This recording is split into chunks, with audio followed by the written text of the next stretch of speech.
And the pastors would get together for we'd have fellowships, right? Pastor fellowships, usually on a Monday, once a month. And all the pastors would get together from, we call them New Testament churches. So they were Pentecostal, charismatic type churches. In the 80s, 13 to 15 of them sprung up. I mean, people were coming out of the regular denominations, and they were coming out of the conservative, and they were coming, and these churches were just boom. Well, by the time 2000 and so came, when we would get together, so I know what's going on in the community, right? So what happens is, man, it's a good place to toot your horn. So I'm sitting back, I'm just new, and I'm just sitting back there watching, and certain pastor will get up, oh man, we had new people, and we were worshiping all night, we had all these kids coming. Poor pastor over here and pastor over there, they were sitting with their heads hanging because they were coming from that congregation and that congregation. And then a year later, over this one's congregation. And so this pastor was slapping himself on the back, now hanging his head, jumping up and down. Oh, wow. Now he's jumping up and down because he's got more people. The only problem is they're from that congregation. They were previously from his congregation, and they were previously from his. Hopping. We call it church hopping. All right? So, will we experience that in the Messianic movement? Yes, I'm afraid so, because we haven't learned a thing. Okay? Because someone says something that we don't agree with, we don't do our homework, and we listen to so-and-so, and we're going to agree with them, and we are going to jump ship. Our best friends in New York, they said the best possible advice, and they weren't pastors or nothing. Why? And they are with the congregation that they started with. All right? When I walked in after I got back from Indiana, and I walked in, and I don't know how we found out about it, but we found out about it. It was in our little hometown. Usually, little hometown don't have a church except for a Catholic church, and you have to drive somewhere, right? Well, this church found out about it. It was like a Pentecostal charismatic. We decided to go. And all these kids from my class that were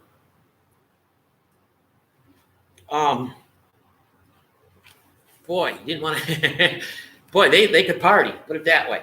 And here they are, they're saved. They're in there and they're worshiping the Lord. And one guy, I wrestled with, and the gal that he was married to was one of my sister's friends and was in her class, and I'm like, mouth's dropping open. I wrote these people off. There's no way. Okay. So anyways, that little congregation started out of a home prayer meeting, Bible study, grew. They built church. It grew. The original pastor left. They got another pastor in. And for some reason, people can't accept that. So they lost a lot of members. All right. He stayed for a while. His assistant took over. Now they have another huge congregation. And they built another church, bigger, down on Main Street. Say Main Street. Take the highway out of Palmer. Or, the big highway. And what would be Main Street, So that's kind of what I'm talking about, Main Street. All right. And so they built a big church there. They're still there. And this was what their comment to us was. Why can't people really be a family? And why can't people really love one another? And why can't people stick it out even though you go through hard times? Why can't we love one another and reason with one another and stick it out? And they had times when they went and like, what are we doing here? But they stuck it out. Okay? they stuck it out. All right? And they're blessed for it. Is their life full of trouble-free because they stuck it out? No. They still have their problems. That's a long rabbit trail to say, listen, let's stick it out. Okay? So, the fingers. That's why they do that. All right? So, placing his character and authority, his power upon us. Blessed is Baruch. This is actually to kneel down. All right? So he's kneeling down. People have a hard problem with that. That the father or the king or Yeshua would come down and kneel down. He's kneeling down with you. The best, I got to be careful here. One of the best moments I have when I sit there and all the kids just come running up. I sit there, and how do I sit? I'm down to their level, right? I'm not up here like this. Too much of us, too many of us, or too many times, we look at the Lord as a very judgmental Lord. Yes, okay, and I understand that side of him. But he is a very loving father. Yeshua, by the way, came down the ladder, right? Jacob's ladder, think about it. Yeshua came down and talked with Abraham. All right? Yeshua bent over to wash the disciples' feet. He's God. He didn't have to do that. God washing the disciples' feet. He didn't have to do that. But he did it because he came to serve. All right? So,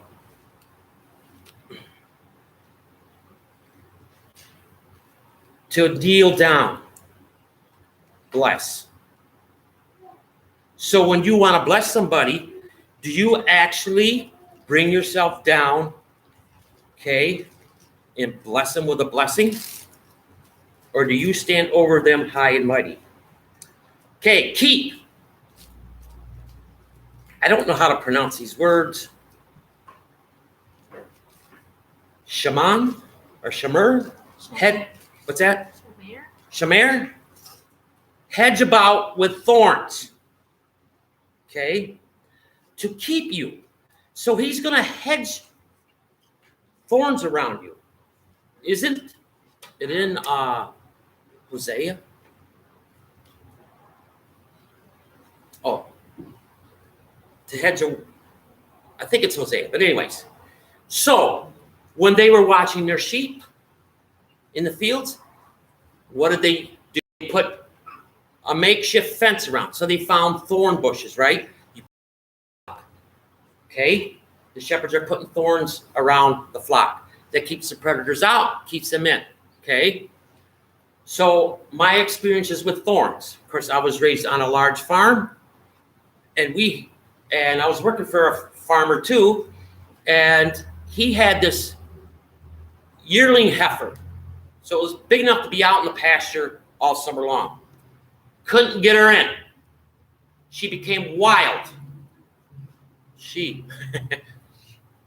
was lemon on steroids. So anyways, she became wild. We couldn't get her. So the other farmer, a couple guys, okay, we're going to set up, you start, okay, you watch here, it's back in the woods, right? You watch this where the heifer could possibly run. You watch over here where the heifer could possibly run or whatever, and swing around. You make a wide swing and you drive the animal in a certain direction you want to go, right? So I'm standing over there amongst the thorns. Of course, the animal's going to come to the thorns, all right? So, okay, it's the Calvary Stampede. You ever watch it? You ever watch a rodeo? So many times you grab the heifer or you grab the animal like this, grab the horn, you grab underneath its nose, and you use its momentum to throw it. I've actually thrown pretty large animals, okay? So that heifer comes running through. I got it around its neck, and I got it. I didn't throw it until after she took me through the thorn bush. You dragged me through the thorn bushes, and there. And so when I got my feet planted, because of it's a little bit like karate, I guess, a little bit like judo, right? You use the momentum, and so I got my feet planted, and I threw her like this, and her feet were up over me, and they landed on the ground. Okay, so we got her, we caught her. The only problem was when I got back to the barn. I had thorns in my ear, pulling out thorns in my face. Okay, this is thorns, all right? And I had one deep one really down in my hand. And I mean, it broke off too. And it was really deep. So, you know how I got that out? It was unkosher. Salt pork.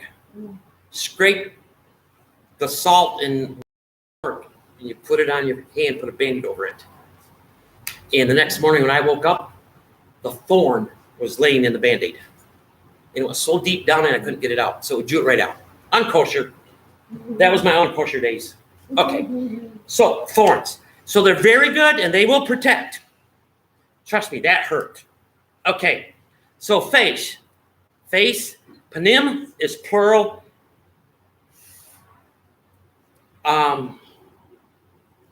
So it's to shine or to bring light. Gracious, Canaan, show favor. Peace, shalom. Okay? So, shalom. All right. Let's go to Luke 24:32. Okay, again. Luke 24:32.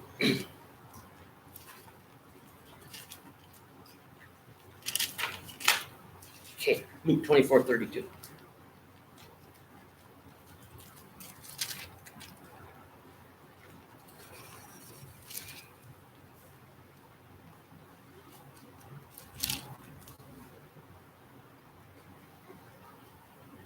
$52. I'm sorry, folks.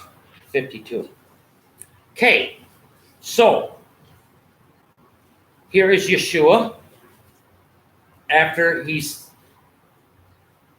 been seen, and now he's going to return to the Father, right? And he led them out as far as Bet-Anai, okay, Anai. In lifting up his hands, he blessed them. So he lifted up his hands, all right? That's verse 50. That's verse 50? Okay. I'm sorry, I wrote it down wrong. Verse 50. So Yeshua lifted up his hands. He blessed them with the Aaronic blessing. How he did it? Okay. I presume he did it just like the rabbis and the priests did it. Because now he was going to take his position as the high priest. Okay. So well, how do you know? Well, how do you not know? I wasn't there and you weren't either. But tradition says that would have happened. Okay? All right? Whether you want to agree with it or not.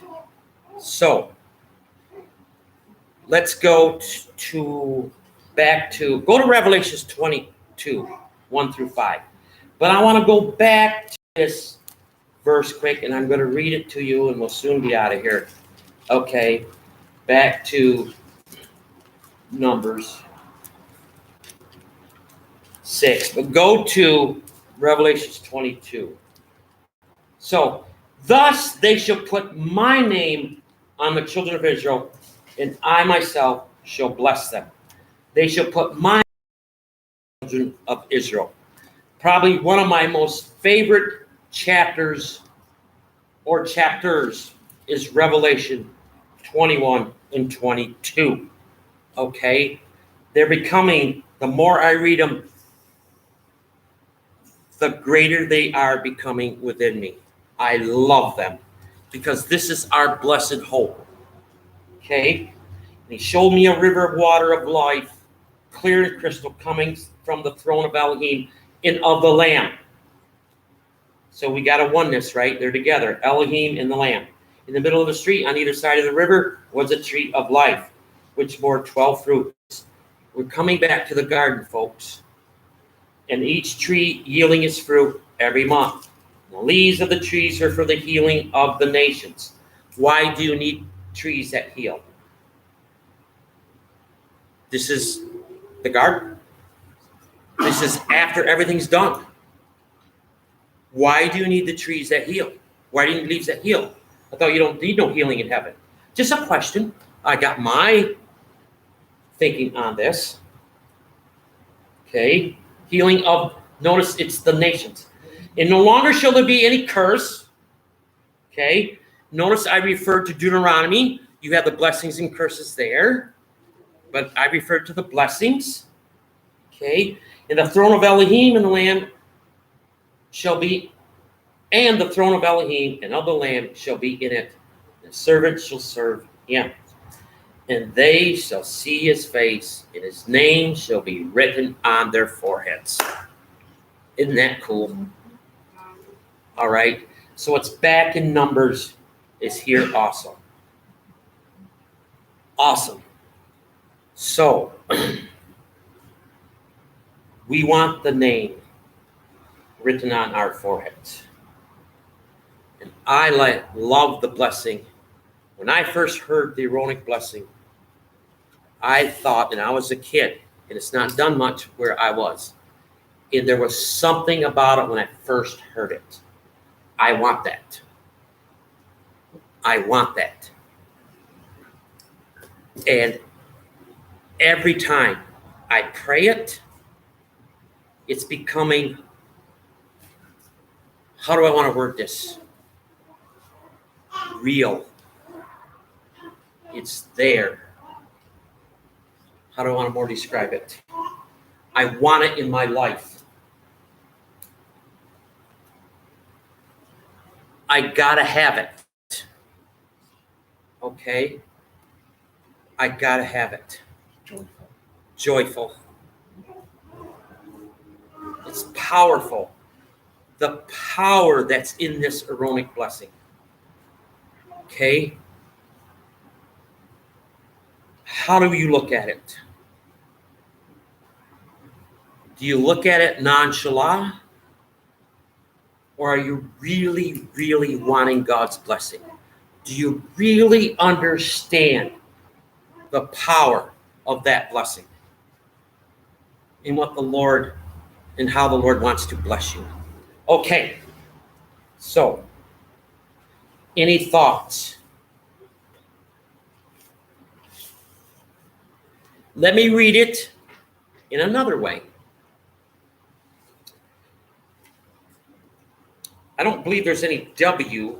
There's no W in the Hebrew language, right? I knew that. I just want to make sure. Okay? So, the Yud, the Hey, and the Vav, and the Hey. That is the name. People don't, they say no one really knows how to pronounce it, so it's not pronounced. So we say Hashem or Adonai. Okay? I kind of like to try to pronounce it. I know that's very bad, but how would the Yud and the Hey and the Va and the Hey, how would you say it? You said it's very bad, so why would I do that? Some say it's bad, I said. The Jewish people. Yes. Okay, so I'll just use the W, even though it's not even there. You see how we are? Yeah, V. So I say it's Yahweh or Yahweh. Okay. So I'll use the word Adonai. Adonai will kneel before you, presenting gifts, and will guard you with a hedge of protection. Wholeness of his being toward bringing order, and he will give you comfort and sustenance. Adonai will lift up his wholeness of being and look upon you, and he will set in place all you need to be whole and complete. Okay, it's just wording, right? wording. You should explain, honey, the reason why the word kneel, because Yes, people have a hard time with that. no, because the reason is because the word barach, which is bless, you with the same consonants, and you just change the vowel markings, and then say berech, it's kneel. That's Yes. why. That's the relationship. Yes, Barakh. Yeah. That So- those are the consonants. It means bless or kneel. Both. Right. Bless Depending or on kneel. how you pronounce it. So yes, so you see where it comes from, and do you see a little bit clearer? I hope it was a little bit clearer on some things.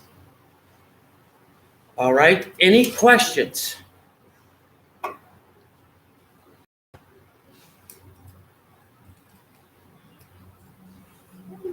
I wanted to say you don't think you're not saying that anybody here has been doing anything to desecrate the sanctuary. That was No, that's not my point. My point was how is our attitudes when we come in here? Are we nonchalant or do we respect? Okay.